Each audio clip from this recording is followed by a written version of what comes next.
Hello everyone. आज हम पढ़ेंगे स्टार्टअप के बारे में। स्टार्टअप अपने एक वर्ड है जो काफ़ी टाइम से आपने 3-4 साल से तो अपने इंडिया में सुना ही होगा कि क्या होता है। स्टार्टअप इंडिया स्कीम जो 2015 को नरेंद्र मोदी जी ने लॉन्च की थी। अब बेसिकली आपके लिए एक वर्ड है स्टार्टअप। ये एग्जैक्टली होता क्या है? स्टार्टअप का मतलब होता है कि कोई बिजनेस को स्टार्ट करना, कोई नए सिरे से किसी बिजनेस को स्टार्ट करना, उसे हम बोलते हैं स्टार्टअप। मतलब बेसिकली कि जैसे मैं एक बिज़नेस स्टार्ट करना चाहता हूँ तो मेरा एक स्टार्टअप है।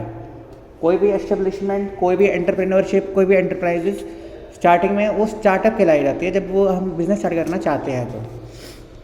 तो बेसिकली मतलब क्या होता है स्टार्टअप का कि बिज़नेस स्टार्ट करना। तो इस स्टार्टअप इंडिया स्कीम जो है 2015 में लॉन्च की गई थी मोदी जी द्वारा। इसका जो मेन ऑब्जेक्टिव था वो क्या था कि स्किल्ड यूथ को एक तरह से डेवलप करना, कि वो टेक्नोलॉजी डेवलप करे, बिजनेस डेवलप करे और अपॉर्चुनिटीज़ प्रोवाइड करे एम्प्लॉयमेंट के लिए। अब जैसे कि एक बिज़नेस स्टार्ट होगा तो काफ़ी सारी एम्प्लॉयमेंट अपॉर्चुनिटीज़ भी अपने आप ही डेवलप हो जाएंगी और अवेलेबल हो जाएंगी। Under this scheme several financial and other benefits are provided to the entrepreneurs. मतलब कि इस स्कीम के अंतर्गत जो भी एंटरप्रेन्योर्स अपना बिजनेस स्टार्ट कर रहे थे उन्हें काफ़ी सारे फाइनेंशियल एंड अदर बेनिफिट्स दिए जा रहे थे। अब फाइनेंशियल और अदर बेनिफिट्स में कैसे कैसे हो सकता है, जैसे कि फंडिंग में हेल्प मिल रही थी उनको, टैक्सेशन में हेल्प मिल रही थी उनको, कि टैक्सेशन में काफ़ी सारी रिबेट मिल रही थी उनको। तो ये एडवांटेज काफ़ी था कि इस की वजह से काफ़ी लोग जो थे एंटरप्रेन्योर बनना चाह रहे थे, क्योंकि एंटरप्रेन्योर बनना एक आसान चीज़ नहीं होती है, काफ़ी रिस्क होता है, कोई बनना नहीं चाहता है। तो इस चीज़ को एनकरेज करने के लिए गवर्नमेंट ने ये स्कीम लॉन्च की थी, क्योंकि सभी को पता है कि भाई अगर हम जॉब करते हैं तो हमारा कोई रिस्क नहीं है, हमको तो बस सैलरी मिल जाएगी, चाहे बिजनेस में आग लगो, चोरी हो, हमारा क्या जा रहा है। लेकिन अगर हम बिज़नेस करते हैं, सभी को ही पता होगा कि प्रॉफिट भी ज़्यादा ही है और रिस्क भी ज़्यादा ही है। तो उस केस में कोई बिज़नेस करना नहीं चाहता, क्योंकि कोई इतना टेंशन लेना नहीं चाहता है। उसे लगता है भाई साफ सुथरा सिंपल सा काम चल जाए बहुत है, सैलरी मिल जाए बहुत है। लेकिन मोदी जी ने क्या कहा, और मोदी जी ने नहीं, वैसे ये एक्चुअल फैक्ट भी है कि अगर हम बिज़नेस करते हैं तो उसके अलग अलग फीचर्स भी होते हैं। जैसे मैंने आपको पढ़ा भी रखा है कि बिज़नेस में एक तो होता है रेगुलेटरी इन डीलिंग होता है, एक पर्सनल, सब कुछ अपना ही होता है कि भाई अपना प्रॉफिट है, अपना लॉस है, सब कुछ हुआ है। एक जो मेन फीचर होता है बिज़नेस का, जो काफ़ी उसका इंपॉर्टेंट फीचर भी होता है, उसे हम कह सकते हैं कि भाई जो है अपना है, हमें किसी और के अंडर काम नहीं करना है उसमें। तो ये होता है स्टार्टअप स्कीम। अब स्टार्टअप स्कीम को मतलब कि स्टार्टअप अगर आपको स्टार्ट करना है, अपना बिजनेस स्टार्ट करना है स्टार्टअप स्कीम के अंडर, तो उसमें आपको कुछ कंडीशंस हैं जो आपको फॉलो करनी पड़ेंगी, फुलफिल करनी पड़ेंगी। वो कंडीशंस क्या हैं? पहली कंडीशन है कि आपको अपने बिजनेस को रजिस्टर कराना पड़ेगा as a partnership firm, as a LLP और एज प्राइवेट लिमिटेड कंपनी। इन तीनों में से कोई सी एक में आपको अपने फर्म को रजिस्टर कराना पड़ेगा। उसके बाद ही आप स्टार्टअप स्कीम का हिस्सा बन सकते हैं। अब मैं आपको बताऊंगा कि स्टार्टअप स्कीम और नॉर्मल बिज़नेस स्टार्ट करने में डिफरेंस क्या है। क्योंकि अगर आप बिज़नेस स्टार्ट कर रहे हो, नॉर्मल है, अपना पैसा लगाया, बिज़नेस स्टार्ट कर लिया, हो गया, ख़त्म हो गया। लेकिन इस स्टार्टअप स्कीम के अंडर अगर आप बिज़नेस स्टार्ट करते हो तो आपको काफ़ी रिबेट मिलती है टैक्सेशन में, कि आपको थोड़ा टैक्स कम पे करना पड़ेगा, आपको फंडिंग में भी हेल्प मिल जाएगी, लोन वगैरह मिल सकते हैं, कोई ग्रांट्स वगैरह मिल सकती हैं। लेकिन अगर आप स्टार्टअप स्कीम का हिस्सा बनते हो, तो अगर आप खुद से ही बिज़नेस कर रहे हो और कोई अनऑर्गेनाइज सेक्टर में काम कर रहे हो, कोई आपका बिज़नेस जो है एक तरह से ऑर्गेनाइज वे में या सिस्टमेटिक वे में रजिस्टर्ड नहीं है, तो आपको स्टार्टअप स्कीम का हिस्सा नहीं बन पाएंगे। फिर नेक्स्ट है more than 7 years in the case of general units, more than 10 years in the case of biotechnological units should not have passed. मतलब कि जनरल यूनिट्स के केस में 7 साल और बायोटेक्नोलॉजी के केस में 10 साल से ज़्यादा नहीं होना चाहिए रजिस्ट्रेशन के बाद में। फॉर एग्जांपल मान लो कि ये स्कीम तो लॉन्च है 2015 में, अगर कोई बिज़नेस है जो 2006 में भी अगर ओपन हुआ है, रजिस्टर हुआ है बायोटेक्नोलॉजिकल यूनिट के केस में, तो भी वो इस स्कीम का हिस्सा बन सकता है। और जनरल यूनिट के केस में वो होना चाहिए 2000 कम से कम 9 में या 2008 में। मतलब 2008 से पुरानी जो बिज़नेस यूनिट्स हैं वो इस स्कीम का हिस्सा नहीं बन सकते, क्योंकि उनको 7 साल से ज़्यादा हो चुका है। फिर नेक्स्ट है इन एनी फाइनेंशियल ईयर, जो टर्नओवर है इनका वो 100 करोड़ रुपए से ज़्यादा का नहीं होना चाहिए। अब टर्नओवर आपके लिए एक नया वर्ड आया है यहाँ पे। टर्नओवर का मतलब होता है कि एक साल में उनकी कितनी सेल्स हो रही है, कितनी उनकी रेवेन्यू है। अब टर्नओवर अलग अलग चीज़ का काफ़ी अलग अलग होता है, जैसे लेबर टर्नओवर होता है, सेल्स टर्नओवर होता है, रॉ मटेरियल टर्नओवर होता है, वो अलग चीज़ होती है। लेकिन यहाँ पे जो है हमारी सेल्स टर्नओवर की बात हो रही है, जो हमारी रेवेन्यू है एक साल की किसी भी फाइनेंशियल ईयर की। अब फाइनेंशियल ईयर में आपको बता देता हूँ कि कब से कब तक का होता है, क्योंकि अकाउंटेंसी में या कॉमर्स में साल 1 जनवरी से शुरू नहीं होता है। फाइनेंशियल ईयर का मतलब होता है कि 1 अप्रैल से 31 मार्च तक का, मतलब कि इसमें भी 12 महीने ही होते हैं, लेकिन ये शुरू होता है 1 अप्रैल से 31 मार्च तक के ईयर को हम फाइनेंशियल ईयर बोलते हैं। तो अगर कोई आपसे पूछे कि भाई फाइनेंशियल ईयर कब शुरू होता है, तो 1 अप्रैल से शुरू होता है, 1 जनवरी से शुरू नहीं होता है। तो किसी भी फाइनेंशियल ईयर में उनके जो सेल्स है वो 100 करोड़ से ज़्यादा की नहीं होनी चाहिए, तभी वो स्टार्टअप का हिस्सा बन सकती है। और ये है नोटिफिकेशन के अकॉर्डिंग जो लागू वाले की एक तरह से अप्लाई की गई थी 19 फरवरी 2019 को। नेक्स्ट है जो बिजनेस यूनिट एस्टेब्लिश हो रहा है वो एक तरह से कुछ नया इनोवेशन के साथ में ही कुछ डेवलप हो रहा है, एस्टेब्लिश हो रहा है। ऐसा नहीं कि जो बाकी सभी कर रहे हैं हम भी वही कर रहे हैं, इसलिए हम स्टार्टअप स्कीम में हिस्सा बन सकते हैं। मेनली जो बेसिकली स्टार्टअप स्कीम का जो एम है वो ये है कि इनोवेशनल कुछ प्रोड्यूस करना, ना कि कुछ जो ऑलरेडी हो रहा है उसके लिए तो क्या फ़ायदा है, क्योंकि ये एक तरह से एंटरप्रेन्योरशिप को बढ़ावा देने के लिए, इनकरेज करने के लिए है, और बेसिकली कुछ नया होने के लिए भी। जैसे here an indication is given towards innovation, जैसे इसमें लिखा भी हुआ है कि इनोवेटिव प्रोडक्ट्स या इनोवेटिव मेथड्स यूज़ करने के लिए स्टार्टअप स्कीम बनाई गई है। लास्ट पॉइंट है फिर इसका, the business should not be result of the splitting और reconstruction of some current business units. जो भी बिजनेस स्टार्टअप है वो किसी रिकंस्ट्रक्शन का या किसी बिजनेस यूनिट का स्प्लिटिंग में रिजल्ट नहीं होना चाहिए। अब स्प्लिटिंग और रिकंस्ट्रक्शन का मतलब क्या होता है, जैसे 2 कंपनीज़ हैं जो आपस में मिलकर एक बनी हुई थी, उन दोनों के टुकड़े हो जाने से एक स्टार्टअप नहीं बनता है। मतलब कि जैसे फॉर एग्जांपल कि ए कंपनी है, बी कंपनी है, 2 अलग अलग कंपनी थी बहुत पहले, दोनों कंबाइन होकर एक कंपनी बन गई थी, नाम था सी कंपनी। दोनों को कंबाइन होने के बाद बन गई थी। अब दोनों को पता है कि भाई स्टार्टअप स्कीम में काफ़ी फ़ायदा मिल रहा है, फंडिंग भी मिल रही है और काफ़ी टैक्स में रिबेट भी मिल रही है, तो दोनों सी में से ए और बी 2 अलग अलग कंपनी बन जाएंगी और दोनों के पास पैसे आ जाएंगे, फंडिंग हो जाएगी, टैक्स में रिबेट मिल जाएगी। तो वो चीज़ इसमें नहीं हो सकती है, एप्लीकेबल नहीं हो सकती है। एक्चुअल में स्टार्टअप का बेसिकली मतलब ये कि बिज़नेस स्टार्ट करना, ना कि एक पुराने से बिज़नेस को एक रीफॉर्म या रीस्ट्रक्चरिंग या रिकन्स्ट्रक्ट करना है, वो चीज़ नहीं होती है। स्प्लिटिंग का मतलब होता है कि अलग अलग करना है। अब नेक्स्ट पॉइंट है हमारा फीचर्स ऑफ स्टार्टअप, कि स्टार्टअप के फीचर्स क्या क्या हैं। पहला है कि innovative development. According to this feature of startup जो बेनिफिट मिलता है वो सिर्फ उन एंटरप्रेन्योर्स को मिलता है जिनका जो ऑब्जेक्टिव है या एम है बिजनेस का वो इनोवेशन है। अब जैसे नॉर्मली अगर मैं सपोज कि लैंडलाइन की ही फैक्ट्री लगाता हूँ या कोई ऐसे कुछ लगाता हूँ, तो मुझे स्टार्टअप स्कीम का हिस्सा बनने नहीं दिया जाएगा, क्योंकि मेरे बिजनेस में कोई इनोवेशन नहीं है, कुछ नया नहीं है। अगर जैसे मैं कुछ फॉर एग्जांपल किसी चीज़ का ऐसा बिजनेस करता हूँ जो अगर किसी चीज़ की मतलब कि रिक्वायरमेंट भी है और कोई बिजनेस नहीं कर रहा है, तो उस केस में मुझे स्टार्टअप सर्टिफिकेट मिलना बहुत ईजी हो जाएगा, क्योंकि मेरा बिजनेस जो है इनोवेटिव आइडिया के ऊपर बेस्ड है। कुछ न्यू प्रोसेस मैं लॉन्च करूँगा, नई चीज़ बनाऊँगा, नई सर्विस दूंगा, जैसे कि ज़ोमेटो है या स्विगी है या आज के टाइम में जैसे कुछ और नई सर्विसेज आ रही हैं, वो एक तरह से इनोवेशन है। नेक्स्ट हमारा आता है नर्चरिंग एंटरप्रेन्योरशिप। अब नर्चरिंग का मतलब है डेवलप करना, एक तरह से उसकी ग्रोथ में कंट्रीब्यूट करना। ये जो स्कीम है एनकरेज करती है एंटरप्रेन्योरशिप को, बिकॉज एंटरप्रेन्योरशिप एक रिस्की एरिया है, तो यूथ उसे अवॉइड करता है। Through the medium of startup scheme the government ने काफ़ी अटैम्प्ट किए हैं इसको डेवलप करने के, to give it a special identity. जैसे कि आप सभी को पता है कि एंटरप्रेन्योरशिप वो ही कर सकता है स्टार्टअप स्कीम के अंडर जो अपने बिजनेस को रजिस्टर कराता है, तो उन्हें एक अलग आइडेंटिटी भी मिल जाती है। फिर नेक्स्ट पॉइंट हमारा आता है related with the limited area.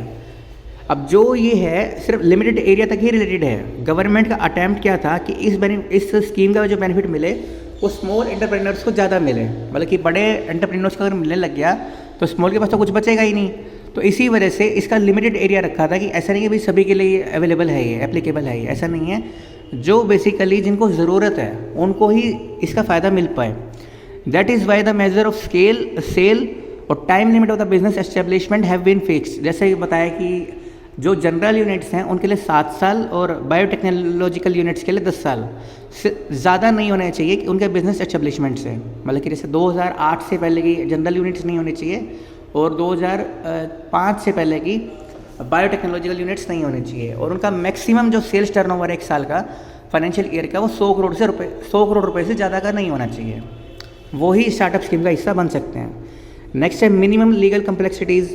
अब स्टार्टअप स्कीम के अंडर जो लीगल कम्प्लेक्सिटीज़, कम्प्लेक्स वर्ड का मतलब है मुश्किलें, तो लीगल कम्प्लेक्सिटीज़ जो होती है वो काफ़ी कम कर दी गई हैं। जैसे कि 3 साल तक आपकी कोई इंस्पेक्शन नहीं की जाएगी लेबर लॉज के अकॉर्डिंग, कि आप अपना बिजनेस इजीली या फ्रीली माइंड से चला सकते हैं। आपको ऐसा नहीं कि भाई अभी ये लीगल फॉर्मेलिटीज़ है, ये लीगल फॉर्मेलिटीज़ है, ऐसा कुछ नहीं होता है। स्टार्टअप स्कीम के अंडर जो लीगल प्रोसीजर्स होते हैं, जो प्रोसीडिंग्स होती हैं, कम्प्लेक्सिटीज़ होती हैं, उन्हें कम कर दिया गया है जो नॉर्मली ज़्यादा होती हैं। फिर नेक्स्ट हमारा था डिक्लेरेशन ऑफ फाइनेंशियल बेनिफिट्स। अब फाइनेंशियल बेनिफिट्स भी दिए गए हैं। अब एक चीज़ आती है, इसमें एक वर्ड आएगा, वो वैसे तो आगे आएगा आपका, लेकिन मैं अभी भी बता दूंगा आपका कि इसका मतलब क्या होता है। इसमें क्या होता है कि सेवरल फाइनेंशियल रिबेट्स दी गई हैं गवर्नमेंट द्वारा इन इन्वेस्टर्स को, इन बिजनेस यूनिट्स को। अब रिबेट्स का मतलब पता क्या होता है? रिबेट्स का मतलब एक चीज़ होती है कि किसी को पैसा दे देना बिना किसी रिपेमेंट बेसिस पे, मतलब लोन नहीं है ये, बस पैसा दिया जा रहा है उसको एनकरेज करने के लिए, उससे वापस नहीं लिया जा रहा है। तो ये रिबेट सिर्फ उसको मिलती है जो कुछ इनोवेटिव कुछ स्टार्ट करता है। अगर मान लो मैं चाय की दुकान खोलूँ और मैं सोचूँ कि मुझे कुछ मिल जाए गवर्नमेंट से, मुझे कोई गवर्नमेंट कुछ भी नहीं देगी। अगर मैं कुछ ऐसी चीज़ प्रोड्यूस करता हूँ जो एक्चुअल में कुछ इनोवेटिव है, तो ही मुझे रिबेट मिलती है। क्योंकि गवर्नमेंट को भी देखना है कि भाई गवर्नमेंट को क्या चाहिए, एक तरह से इकोनॉमिक ग्रोथ, इकोनॉमिक डेवलपमेंट चाहिए, स्टैंडर्ड ऑफ लिविंग हाई चाहिए। अब चाय की दुकान में किसी का क्या होगा, तो नॉर्मल चीज़ है, कॉमन चीज़ है, सभी बेच रहे हैं। तो उस केस में काफ़ी सारे बेनिफिट्स या रिबेट्स मिलते हैं जो कि स्टार्टअप स्कीम के अंडर आते हैं। अगर कोई स्टार्टअप जो है पेटेंट अपना रजिस्टर करवाता है, आप ये मैं बता रहा था कि एक नया वर्ड आएगा इसमें, पेटेंट जो है, वैसे आगे भी आएगा चैप्टर में। पेटेंट का मतलब होता है कि अपने नाम को रजिस्टर करा लेना। जैसे कि मेरा नाम है हिमांक, मैंने अपने नाम को रजिस्टर करा लिया, मेरे नाम पे पेटेंट्स हो गए, तो अब उस नाम को कोई और यूज़ नहीं कर सकता है। मेरे नाम की एक तरह से एक वैल्यू बन जाएगी कि मेरा नाम बिकेगा। अब अगर मेरा नाम कहीं पे यूज़ होता है तो मुझे उसके पैसे मिलेंगे। ऐसा नहीं कि मैं अपना नाम फ्री में यूज़ करने दूंगा। पेटेंट्स का मतलब है कि मेरे नाम पे पेटेंट्स हैं, मतलब कि या मेरे प्रोडक्ट के नाम पे पेटेंट्स हैं, मतलब कि वो एक तरह से रजिस्टर्ड है। जो भी मेरा खर्चा आएगा पेटेंट रजिस्टर कराने में, उसका 80% खर्चा गवर्नमेंट पे करेगी और 20% खर्चा मुझे देना होगा। काफ़ी खर्चा आता है, ऐसा नहीं है भाई बहुत कम खर्चा आता है। तो पेटेंट काफ़ी कम लोग ही लेते हैं और लेना चाहिए, ऐसे अच्छी चीज़ होती है। अपनी चीज़ को रजिस्टर कराना एक बहुत ज़रूरी चीज़ होती है कि आपका जैसे कोई बिज़नेस है, लेकिन उसका अगर कोई नाम नहीं है ना, तो वो आपका कोई बिज़नेस की कोई वैल्यू नहीं है। अगर आपका कोई बिज़नेस कर रहे हो तो उसका नाम ऐसा होना चाहिए जो सभी जाने, तभी आपका बिज़नेस हो सकता है, क्योंकि तभी आपकी रेपुटेशन है। वो एक चीज़ आती है, आगे आएगी +2 क्लास में आएगी, तब मैं आपको ज़्यादा अच्छे से बता पाऊँगा। ब्रांडिंग एक चीज़ होती है, वो मैं चलो आपको बाद में ही बताऊँगा। इसमें काफ़ी रिलैक्सेशन मिलती है इनकम टैक्स में भी और कैपिटल गेन टैक्स में भी। अब क्योंकि जैसे आपने देखा कि इनकम टैक्स और कैपिटल गेन टैक्स से क्या होता है, अब टैक्सेशन जो होता है वो 2 तरह का होता है। एक तो होता है जैसे हम सभी इंडिविजुअल्स के लिए होता है इनकम टैक्स होता है, एक होता है कॉर्पोरेट टैक्स होता है, जो कि आपका अगर एमकॉम करते हो तो उसमें 2 अलग अलग सेमेस्टर्स में ही आएंगे। पहले आएगा इनकम टैक्स, जो काफ़ी आपको इजी लगेगा। वैसे दोनों ही आपको इजी ही लगेंगे, दोनों में से कुछ भी मुश्किल नहीं होता। टैक्सेशन बहुत इजी सब्जेक्ट है, बिल्कुल भी आपको घबराने की ज़रूरत नहीं होगी उसमें, बिल्कुल ईजिली, बहुत ईजी सब्जेक्ट है। अगर आपका टीचर अच्छा रहा तो वो और बेटर रहेगा। वैसे फिर भी मैं आपको कह सकता हूँ कि अगर टैक्सेशन में भी अगर आपको कोई डाउट हो तो कॉलेज टाइम में भी आप उससे पूछ सकते हैं। ऐसा नहीं कि भाई स्कूल टाइम में ही आप उससे बस खाली पूछ सकते हैं। तो कैपिटल गेन का मतलब क्या होता है यहाँ पे, जो एक तरह कैपिटल नेचर का जो प्रॉफिट होता है उससे हम बोलते हैं कैपिटल नेचर का जितना प्रॉफिट होता है उस पर जो हम टैक्स पे करते हैं। ये बेसिकली नॉर्मली जो होता है वो तभी होता है जब हम कोई फिक्स्ड एसेट को बेचते हैं, तभी हमारा कैपिटल नेचर का प्रॉफिट होता है। नेक्स्ट हमारा इजी रजिस्ट्रेशन। स्टार्टअप स्कीम के अंडर हम जो हमारा रजिस्ट्रेशन है वो ऑनलाइन हो जाता है और एक ही दिन के अंदर हो जाता है। गवर्नमेंट ने इसके लिए एक वेबसाइट बना रखी है, एक ऐप बना रखी है, तो उसके ऊपर हमें बस अपना रजिस्ट्रेशन देना, अपने सारे डॉक्यूमेंट जमा कराने और हमारा रजिस्ट्रेशन एक ही दिन में हो सकता है। तो इजी रजिस्ट्रेशन इसमें है। फिर नेक्स्ट है स्टार्टअप सपोर्ट हब। जो HRD मिनिस्ट्री है और जो साइंस एंड टेक्नोलॉजी डिपार्टमेंट है, उन्होंने जॉइंटली डिसाइड किया कि वो एक तरह से स्टार्टअप सपोर्ट हब क्रिएट करेंगे, एस्टेब्लिश करेंगे इन डिफरेंट एजुकेशनल इंस्टीट्यूशंस में, जो एक तरह से हेल्प करेंगे इन्हीं स्टार्टअप स्कीम्स के अंडर बने हुए बिजनेस एंटरप्राइजेस की। अभी ये कौन कौन सी इंस्टीट्यूशंस हैं, एजुकेशनल इंस्टीट्यूशन है, NITs, IITs, IISERs and NIPERs। ये एजुकेशनल इंस्टीट्यूशन है जिनके नाम आपको याद करने की ज़रूरत नहीं है, कोई भी 2 नाम याद कर लो बहुत रहेगा। फिर इसका लास्ट पॉइंट आता है गवर्नमेंट फंडिंग। अब गवर्नमेंट भी काफ़ी हद तक इसमें फंडिंग करती है। जैसे मैंने आपको बताया कि पेटेंट में भी 80% खर्चा गवर्नमेंट ही करती है। तो इनकरेज करने के लिए स्टार्टअप को, क्योंकि अगर बिजनेस स्टार्टअप हो तो गवर्नमेंट का क्या फ़ायदा होगा देखा जाए तो, अगर वो क्यों पैसा लगा रही है। अगर गवर्नमेंट स्टार्टअप को इनकरेज करेगी तो लोगों को एम्प्लॉयमेंट मिलेगी, लोगों को सेल्फ एम्प्लॉयमेंट भी मिलेगी, लोगों का काम शुरू होगा, इकोनॉमिक ग्रोथ होगी, कंट्री की जो इकोनॉमी है वो ग्रो करेगी, डेवलप हो जाएगी। तो उससे गवर्नमेंट का क्या फ़ायदा होगा, गवर्नमेंट का ये फ़ायदा होगा कि गवर्नमेंट को अपनी रेवेन्यू में से कुछ हिस्सा सैलरी में नहीं देना पड़ेगा गवर्नमेंट एम्प्लॉयज़ को, क्योंकि मोदी जी ने शुरू में क्या कहा था 2014 में जब वो इलेक्शन जीते थे कि सभी को जॉब दी जाएंगी, लेकिन उन्होंने ये नहीं कहा था कि सभी को गवर्नमेंट जॉब दी जाएगी। अब सभी को जॉब मिल रही है स्टार्टअप की वजह से, कुछ लोग हैं जो अपना बिजनेस कर रहे हैं और वो लोग हैं जो दूसरों को भी जॉब दे रहे हैं, तो एक तरह से जॉब जो है मल्टीप्लाई हो गई है। ये पुरानी सोच थी कि भाई अगर हम गवर्नमेंट में ही लोगों को हायर करेंगे, जो कोई काम नहीं करे, काम करे या ना करे, जो भी है कुछ कोटा सिस्टम रखेंगे, वो चीज़ एक तरह से महिलाने फैलाने वाली होती है, उसमें किसी की ग्रोथ नहीं होती है। लेकिन यहाँ पे सभी की ग्रोथ भी हो रही है, तो गवर्नमेंट फंडिंग भी करता है। कम से कम 1.25 लाख यूनिट्स एक तरह से बिजनेस जो हैं उनको लोन देने के लिए बैंक को डायरेक्ट किया गया कि भी आप उन्हें लोन दो, और गवर्नमेंट ने प्रोविज़न बनाया 10,000 करोड़ रुपए का कि भी आप इस अमाउंट में से स्टार्टअप स्कीम के अंडर जो भी बिजनेस एंटरप्राइजेज होंगे उन्हें आप लोन दे सकते हैं। अब नेक्स्ट पॉइंट है हमारा, सेकंड लास्ट टॉपिक है इस टॉपिक का हमारा, कि process to get registration under startup. अब प्रोसेस क्या है कि स्टार्टअप स्कीम के अंडर अपने आप को रजिस्टर कराने का क्या प्रोसीजर होता है। पहला है कि अपने बिजनेस को हमें रजिस्टर कराना पड़ेगा as a partnership firm, as a LLP और as a private company limited. उसके बाद में हमने अपने डॉक्यूमेंट जो है वो जमा कराने पड़ेंगे। इसके बाद में होंगे। पहले है कि एक स्टार्टअप वेबसाइट है, स्टार्टअप इंडिया वेबसाइट है या फिर उसकी ऐप है, उस पर जाना होगा और अपना जो फर्म रजिस्ट्रेशन हुआ है हमारा उसको उसकी साइट पे सारी इन्फॉर्मेशन डालनी पड़ेंगी, उसका एक फॉर्म फिल करना पड़ेगा। नेक्स्ट पॉइंट में हमें अपने साथ डॉक्यूमेंट्स अपलोड करने पड़ेंगे, जैसे कि हमारा जो इनकॉर्पोरेशन सर्टिफिकेट है, ये जो हमारी फर्म का पैन कार्ड है, या जो कोई भी डॉक्यूमेंटेशन है हमारी उसकी ऑर्गेनाइजेशन का, वो वहाँ पे हम अपलोड करेंगे। जैसे कि लेटर ऑफ रिकमेंडेशन, ये लेटर मिलता है नॉर्मली सम ऑथराइज्ड ऑफिसर से मिलता है कि अगर हमारा बिजनेस कोई इनोवेटिव नेचर का है, सिर्फ हमें तभी ये सर्टिफिकेट मिल पाएगा। अगर ये सर्टिफिकेट नहीं मिलता तो हम स्टार्टअप का हिस्सा नहीं बन सकते हैं। नेक्स्ट है certificate of registration of business या certificate of incorporation of business, एक ही चीज़ होती है और ये हर बिजनेस को मिलता है जो भी अपने फर्म को रजिस्टर कराता है। A brief description of business, कि हमारा बिजनेस जो है किस बारे में, वो क्या करना है, किस तरीके का हमारा बिजनेस रहेगा। फिर नेक्स्ट है हमारा letter of availing tax benefit. ये लेटर हमें मिलता है IMB से, जिसका फुल फॉर्म है इंटर मिनिस्ट्रियल बोर्ड। ये हमें ये सर्टिफिकेट सिर्फ तभी देता है जब हमारे लिए ये डॉक्यूमेंट्स हमारे लिए स्क्रूटनी कर लेता है, उसे पूरा चेक कर लेता है कि भाई इन्हें डॉक्यूमेंट देना चाहिए, सर्टिफिकेट देना चाहिए, जिससे इन्हें टैक्स बेनिफिट मिल सके।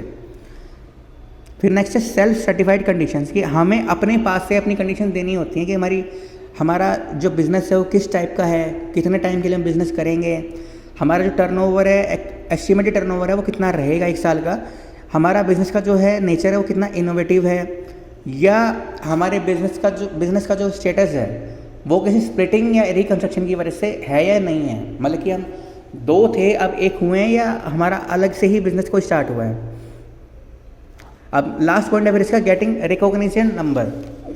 जो भी हम डॉक्यूमेंट्स या अपनी टर्म्स एंड कंडीशन, जो भी अपनी इन्फॉर्मेशन उसमें सबमिट करेंगे, उसके बाद में हमारे जो डॉक्यूमेंट्स हैं वो स्क्रूटनाइज किए जाएंगे। उसके बाद में हमें एक सर्टिफिकेट मिल जाएगा, सर्टिफिकेट ऑफ रिकॉग्निशन। उसके बेसिस पे ही हम कह सकते हैं कि हम स्टार्टअप स्कीम का हिस्सा हैं। It should be borne in mind that there is a provision of heavy fine if the information submitted is wrong and documents are fake. अगर डॉक्यूमेंट फेक मिलते हैं, कोई भी इन्फॉर्मेशन गलत मिलती है, तो उसके ऊपर हैवी फाइन भी लगता है। तो ये था हमारा process to get registration under startup scheme. अब हमारा आता है लास्ट टॉपिक आज का, वेज टू फंड स्टार्टअप। मतलब कि जैसे हमारा एक स्टार्टअप है, अब स्टार्टअप तो वही करना चाहिए ना जिसके पास पैसा नहीं है, बिजनेस करना चाहता है। मैंने जैसे कल बताया भी था कि एक पॉइंट बताया था आपको, रेडी एंटरप्रेन्योर और पोटेंशियल एंटरप्रेन्योर का मतलब मैंने आपको बताया था। पोटेंशियल एंटरप्रेन्योर में क्या होता है कि वो उसमें विलिंगनेस है लेकिन कॉम्पिटेंसी नहीं है, और रेडी एंटरप्रेन्योर में क्या होता है कि कॉम्पिटेंसी भी है और विलिंगनेस भी है लेकिन पैसा नहीं है। तो उस केस में उसे फंडिंग चाहिए होगी। अब ये फंडिंग के प्रोसीजर है कि वो कैसे कैसे अपने बिजनेस को फंडिंग कर सकता है, कैसे कैसे पैसे को फाइनेंस जनरेट कर सकता है। ये आपको याद करने, क्योंकि ये काफ़ी इंपॉर्टेंट चीज़ है, आपके लाइफ में भी काम आने वाली चीज़ है, और काफ़ी हद तक कॉमर्स स्टूडेंट के लिए तो काफ़ी इंपॉर्टेंट चीज़ है, ये पता होनी चाहिए। और ये आपको याद नहीं करनी है, आपको समझनी है, क्योंकि सभी का मतलब अलग अलग है। 10 पॉइंट्स हैं यहाँ पे। पहला है बूट स्ट्रैपिंग। बूट स्ट्रैपिंग एक ऐसा मेथड होता है जिसमें बिजनेसमैन जो होता है अपनी जेब से पैसा लगाता है, जो भी उसके पर्सनल सेविंग्स है, जो भी है उसके पास अपने पैसा लगा रहा है, या फिर उसके जो दोस्त हैं या रिलेटिव्स हैं उनसे पैसा इकट्ठा करके वो पैसा लगा रहा है अपने बिजनेस में। ये होती है बूटस्ट्रैपिंग, मतलब कि सारा पैसा जो होता है अपना ही लगाया हुआ होता है, किसी और से लिया हुआ नहीं होता है। मतलब कि अपना पैसा या अपनी फैमिली से, रिलेटिव से या फ्रेंड से लिया हुआ पैसा जो होता है उसे हम बोलते हैं बूटस्ट्रैपिंग। फिर नेक्स्ट है क्राउड फंडिंग। जैसे कि इसके नाम में पता चला कि क्राउड का मतलब होता है भीड़ से पैसा जनरेट किया गया। इस मेथड में स्टार्टअप फंड के इस मेथड में फंड ग्रेजुअली कलेक्ट किया जाता है एक लार्ज नंबर ऑफ पीपल से। मतलब कि एक तरह से एक वेबसाइट पे किसी जगह पे पर्सन्स को, मतलब कि एक तरह वाइड नंबर ऑफ लोगों को बताया जाता है कि भाई हम ये बिजनेस स्टार्टअप करना चाहते हैं, हमारा ये ऑब्जेक्टिव रहेगा, हमारी ये प्लानिंग है, हमारे ये इनोवेटिव हमारी चीज़ है, हम स्टार्टअप स्कीम का हिस्सा भी बन चुके हैं, हमारा ये टर्नओवर रहेगा। जो लोग अपना उसमें इन्वेस्ट करना चाहेंगे, जैसे जो इन्वेस्टर्स होंगे वो इसमें इन्वेस्ट करना चाहेंगे अट्रैक्ट होके, वो उसमें इन्वेस्ट कर सकते हैं। नॉर्मली जो एंटरप्रेन्योर होता है वो अपनी इन्फॉर्मेशन नॉर्मली इन साइट्स पे दे रहता है। जैसे ये 4 वेबसाइट्स हैं, इंडीगोगो, कैटो, विशबेरी एंड फंडलाइन। ये 4 वेबसाइट्स हैं जिन पे अपनी जो स्टार्टअप्स होते हैं वो अपनी इन्फॉर्मेशन दे रहते हैं, और उनसे जो पब्लिक जो अट्रैक्ट हो जाती है इन आइडियाज़ पे, वो अपना पैसा इनमें इन्वेस्ट कर सकती है। फिर नेक्स्ट पॉइंट है एंजल इन्वेस्टमेंट। अब एंजल इन्वेस्टमेंट का मतलब जैसे आपको पता है कि जैसे एंजल नॉर्मली हम परी को बोलते हैं, किसी ऐसी चीज़ को बोलते हैं जो हमारी काफ़ी हेल्प कर रहा है, बुरे टाइम में हेल्प कर रहा है। तो एंजल इन्वेस्टमेंट का नाम इसलिए रखा गया कि एंजल इन्वेस्टमेंट का मतलब होता है एक तरह से एंजल्स वो होते हैं जो एक तरह से रिच पीपल जो होते हैं, जिनका एक तरह से आइडिया होता है कि भाई कोई बिजनेस स्टार्टअप कर रहा है तो उसमें हेल्प करना, उसमें कंट्रीब्यूट करना, उसमें इन्वेस्ट करना, तो उन्हें हम बोलते हैं एंजल इन्वेस्टमेंट। जैसे कि वो एंजल बन के एक तरह से इन्वेस्टमेंट कर रहे हैं किसी गरीब के या किसी पर्सन के बिजनेस स्टार्टअप में। अब ये जो मेन एंजल इन्वेस्टर्स हैं इंडिया में वो कौन कौन है, जैसे इंडियन एंजल नेटवर्क है, हैदराबाद एंजल्स है, मुंबई एंजल्स है। ये गलत स्पेलिंग लिखी हुई है, मुंबई एंजल्स लिखा हुआ है यहाँ पे। फिर हमारा नेक्स्ट आता है वेंचर कैपिटल। अब वेंचर कैपिटल का मतलब क्या होता है, कुछ बिजनेस एंटरप्राइजेस ऐसे होते हैं इंडिया में किसी भी जगह पे जो एक तरह से रिस्की बिजनेस स्टार्टअप में अपना पैसा इन्वेस्ट करते हैं, जहाँ पे उन्हें पॉसिबिलिटी लगती है कि भाई काफ़ी अच्छा प्रॉफिट उन्हें वो कमा सकते हैं अपने इन्वेस्टमेंट पे, तो वो उसमें इन्वेस्ट कर देते हैं। मतलब कि एक तरह से वो स्टार्टअप को चुनते हैं, इनकी ये मर्जी होती है भाई किस स्टार्टअप को वो चुनना चाहेंगे जिसमें नहीं लगा कि भाई रिस्की है लेकिन प्रॉफिटेबल अच्छा है, अच्छा आइडिया है और अच्छा एग्जीक्यूशन भी लग रहा है, तो वो उसमें स्टार्टअप में अपना इन्वेस्ट कर देंगे जिससे कि वो अपने आगे पैसे भी कमा सके उनसे। अब ये टोटल ये हैं 8 पॉइंट्स है इसमें। Kalaari Capital, Helion Ventures, Nexus Venture Partners, SL Partners, Blume Ventures, Canaan, Sequoia Capital and Bessemer Ventures. इनमें से कोई आपको 2-3 आप याद करनी नाम जो कि थोड़े आपको लगेंगे भाई ये क्या अजीब से नाम है, तो आपको 2-3 याद कर लेना, अगर आपसे कोई पूछे तो 2-3 नाम बहुत रहेंगे। फिर नेक्स्ट हमारा था इंक्यूबेटर्स एंड एक्सेलरेटर्स। अब ये 2 अलग अलग वर्ड्स हैं, इनका मतलब आपको नीचे लिखा हुआ दिख भी रहा होगा। इंक्यूबेटर्स का मतलब होता है वॉक या स्लो ग्रोथ, एक्सेलरेटर्स का मतलब आपको पता ही है कि भाई क्या होता है, भागना या फिर कुछ तेज़ स्पीडली ग्रोथ करना। तो गवर्नमेंट ने काफ़ी फाइनेंशियल असिस्टेंस प्रोवाइड की है इन स्टार्टअप्स को, स्टार्टअप स्कीम्स के अंडर। उनको 2 कैटेगरीज में बांटा गया कि इंक्यूबेटर्स एंड एक्सेलरेटर्स। जो एक तरह से फाइनेंशियल असिस्टेंस प्रोवाइड करते हैं इस ऑर्गेनाइजेशन को, उन्हें यहाँ बोलते हैं इंक्यूबेटर्स। जो एक तरह से शुरुआत में फाइनेंशियल असिस्टेंस प्रोवाइड की जाती है इन बिजनेस स्टार्टअप्स को, उनको हम बोलते हैं इंक्यूबेटर्स, जो कि एक तरह से एस्टेब्लिशमेंट के लिए हम फाइनेंस प्रोवाइड करते हैं। लेकिन आफ्टर एस्टेब्लिशमेंट जो इनकी डेवलपिंग में हेल्प करती है, कंट्रीब्यूट करती है, उसे हम बोलते हैं एक्सेलरेटर। तो ये जो 2 कंट्रीब्यूटर्स हैं, एक्सेलरेटर और इंक्यूबेटर्स, इन्हें हम समझ सकते हैं इन तरीके से, वॉक और रन से। नेक्स्ट हमारा मतलब एक तरह से इंक्यूबेटर हमें वो फाइनेंशियल असिस्टेंस को बोला गया है जो एक तरह से हमारी बिजनेस को एस्टेब्लिश करने में हमारी हेल्प कर रहा है, और एक्सेलरेटर उनको बोला गया कि जो फाइनेंशियल असिस्टेंस जिससे हम डेवलप हो पा रहे हैं, अपने आप को हम डेवलप कर पा रहे हैं, उसे हम बोला गया एक्सेलरेटर्स। नेक्स्ट हमारे 5 छोटे छोटे पॉइंट्स हैं, ये भी हम कर लेते हैं। अगला है हमारा विनिंग कॉन्टेस्ट फंड। अभी जो भी स्टार्टअप स्कीम के अंडर जो बहुत सारे बिजनेस एंटरप्रेन्योर्स होंगे, उनको उन्हें एक जगह पे बुलाया जाएगा, उनका एक कॉन्टेस्ट रखा जाएगा जहाँ पे सभी अपने स्टार्टअप के आइडियाज़ रखेंगे, सभी अपने प्रेजेंटेशन देंगे, डिक्लेरेशन देंगे, सभी कुछ अपनी बिजनेस को रिप्रेजेंट करेंगे, और फिर जिसका आइडिया सबसे ज़्यादा अच्छा लगेगा उस बिजनेस एंटरप्रेन्योर को एक प्राइज़ मिलेगा। उसको मतलब प्राइस के वे में एक फ़ंड मिल जाएगा कि उसे अपने बिजनेस को स्टार्ट करने के लिए फंडिंग मिल जाएगी उसको। तो ये एक बहुत अच्छा एक मौका मिलता है बिजनेस एंटरप्रेन्योर्स को, जो बिजनेस एंटरप्रेन्योर बनना चाहते हैं, जो एक तरह से पोटेंशियल भी है उनके पास और विलिंगनेस भी है, तो वो बिज़नेस करना चाहते हैं लेकिन पैसे नहीं हैं, तो वो इस वजह से भी पैसा अपना जनरेट कर सकते हैं जहाँ पे उनको रिपेमेंट नहीं करनी होती है। फिर नेक्स्ट हमारा आता है जो आपको काफ़ी कॉमन है आपके लिए, तो बैंक लोन, कि हम बैंक से, प्राइवेट बैंक से, पब्लिक बैंक से हम लोन ले सकते हैं। जैसे कि HDFC बैंक है, PNB है, फेडरल बैंक है, ICICI बैंक है, एक्सिस बैंक है, इनसे हम लोन ले सकते हैं। फिर नेक्स्ट है हमारा नॉन बैंकिंग फाइनेंशियल कंपनीज, या इसे हम बोलते हैं NBFCs। नॉर्मली आपको कॉमर्स लैंग्वेज में आपको सिर्फ यही देखने को मिलेगा NBFC। जहाँ पे आपको NBFC का मतलब लिखा हुआ दिख रहा है, उसका मतलब होता है कि नॉन बैंकिंग फाइनेंशियल कॉरपोरेशंस या फाइनेंशियल कंपनीज। इनसे भी कोई बिजनेस एंटरप्रेन्योर जो है वो लोन ले सकता है, जो कि कमर्शियल बैंक से लोन नहीं ले पा रहा तो वो इन बैंक से लोन ले सकता है। सेकंड लास्ट पॉइंट है हमारा गवर्नमेंट ऑफर। स्टार्टअप को एनकरेज करने के लिए गवर्नमेंट भी काफ़ी कंट्रीब्यूट करती है। 1000 करोड़ रुपए का एक प्रोविज़न बना रखा है गवर्नमेंट ने इनको डेवलप करने के लिए, इनको एनकरेज करने के लिए। फिर हमारा आता है लास्ट पॉइंट आता है क्विक मनी।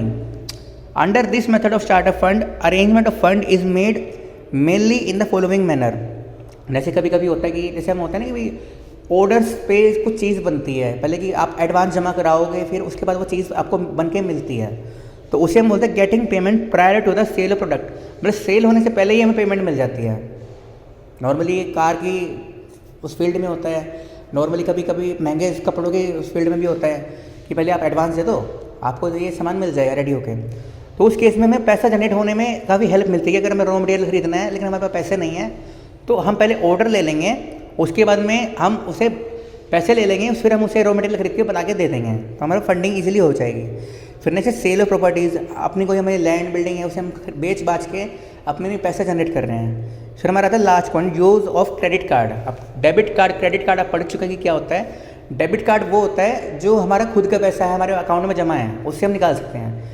क्रेडिट कार्ड में वो एक हमारी फैसिलिटी मिल रही है, क्रेडिट फैसिलिटी मिल रही है शॉर्ट टर्म के लिए, मैक्सिमम 50 दिन के लिए मिलती है। मैक्सिमम जो पीरियड होता है 50 दिन का इसके लिए होता है।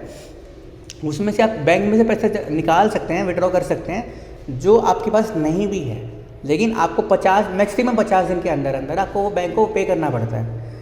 तो आपको एग्जैक्टली क्विक मनी मिल जाता है आपको। जैसे एप्पल और सैमसंग है, वो बेसिकली क्विक मनी का सहारा लेती हैं, कस्टमर से पहले ही पैसा ले लेती हैं ऑर्डर के वे में, और बाद में उसको प्रोडक्शन करके उसको सामान दे देती है। तो ये था हमारा अच्छा टॉपिक स्टार्टअप स्कीम, जो कि लॉन्च हुई थी 2015 में। फिर हमने पढ़ा इसके फीचर्स हमने पढ़े, देन हमने पढ़ा process to get registration under startup. फिर हमने लास्ट टॉपिक आज का हमने पढ़ा वेज टू फंड स्टार्टअप। इसी के साथ में हमारा स्टार्टअप जो स्कीम है वो ख़त्म हो जाता है। हम कल पढ़ेंगे इंटेलेक्चुअल राइट्स, इंटेलेक्चुअल प्रॉपर्टी के बारे में। हम कल बस इतना ही करेंगे, छोटा सा ही हम कल करेंगे। इंटेलेक्चुअल प्रॉपर्टी के राइट्स में हमने इसे 5 पॉइंट्स हैं, तो यहाँ पे हम सिर्फ 2 ही पढ़ेंगे कल, कॉपीराइट्स एंड पेटेंट्स। जैसे हम बताए थे पेटेंट कल भी आएगा। और परसों फिर हम पढ़ेंगे ट्रेडमार्क, तो इसका registration process, geological indications, and एक पॉइंट रह गया, कहीं पे रह गया, ट्रेड सीक्रेट्स। और इसी के साथ में हमारा जो चैप्टर है कंप्लीट हो जाएगा। तो मतलब कि बेसिकली हमारा जो चैप्टर है वो मैक्सिमम 2 या 3 दिन का ही रहता है। तो उसके बाद हमारा 80% सिलेबस कंप्लीट हो जाएगा। तो आपको ध्यान से चलना है, और जहाँ भी आपको अगर वैसे अच्छा रहेगा कि आप टाइमली रिव्यू करते रहें जो वीडियोस मैं भेज रहा हूँ, और मुझसे डाउट्स वगैरह लेते रहें, क्योंकि अभी क्लास नहीं लग पा रही है किसी वजह से। तो आपके लिए बेनिफिशियल यही रहेगा कि आप साथ साथ चलते रहें, कि बाद के लिए जब ज़्यादा ना काम छोड़ दें, क्योंकि आपका बर्डन जो है बढ़ जाएगा। तो ये था हमारा अच्छा टॉपिक जो हमने पढ़ा स्टार्टअप स्कीम के बारे में। Thank you.